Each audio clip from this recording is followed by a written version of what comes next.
Guys ഇന്ന് കുറച്ച് തേങ്ങ കച്ചവടമൊക്കെ ഉണ്ട്. നമ്മളെ കയ്യിലണ്ട് പൈസ ഉണ്ട് ഇല്ലാന്നാണ്ട് ആവുമ്പോൾ കുറച്ച് തേങ്ങ വരുന്നതാണ്. എന്താണെന്ന് അറിയില്ല. അപ്പോഴാണ് തേങ്ങ. അപ്പം ഇന്ന് കുറച്ച് തേങ്ങ കച്ചവടമാക്കലാണ്. അങ്ങനെ ഏതായാലും നമുക്ക് 2-3 ചാക്ക് തേങ്ങ ഒക്കെ ഉണ്ടേന്. 3 വണ്ടി കയറ്റേണ്ടി വരും. എന്തായാലും നമ്മൾ ആരും കൂട്ടാതെ നമ്മൾ ഒറ്റക്കാണ് പോയി. ഒറ്റക്ക് പോയാലാണ് നമ്മൾ പൈസയുടെ കണക്കൊക്കെ കറക്റ്റ് ആവുള്ളൂ മക്കളെ. അപ്പോൾ തേങ്ങക്കൊക്കെ നല്ല വില ഉണ്ട് കേട്ടോ.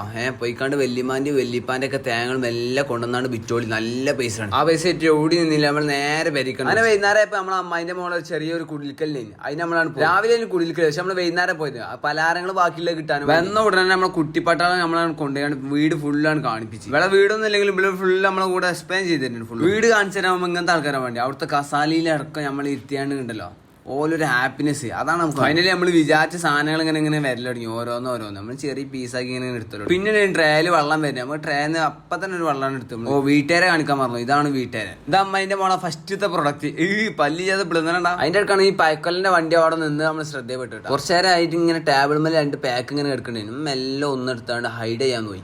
ആരും കാണില്ലെന്ന് ഉറപ്പായപ്പോ നമ്മൾ മെല്ലെ അധികം താത്തിയാണ് വെച്ച്. അതിന്റെ അടുക്കാണ് ഇവിടുത്തെ പെരക്കാരൻ നമ്മളെ കൂടെ.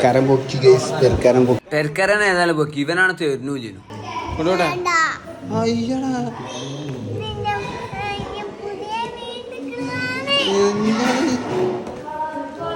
അങ്ങനെ നമ്മൾ അവിടുന്ന് ഇറങ്ങി. പിന്നെ വിശറിന് എന്തോ സാധനം വാങ്ങാണ്ടാണ് കടയിൽ കയറി.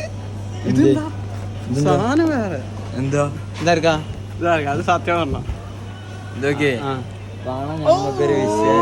എടുക്കണ്ട ഞങ്ങൾ വെറുതെ പറഞ്ഞ.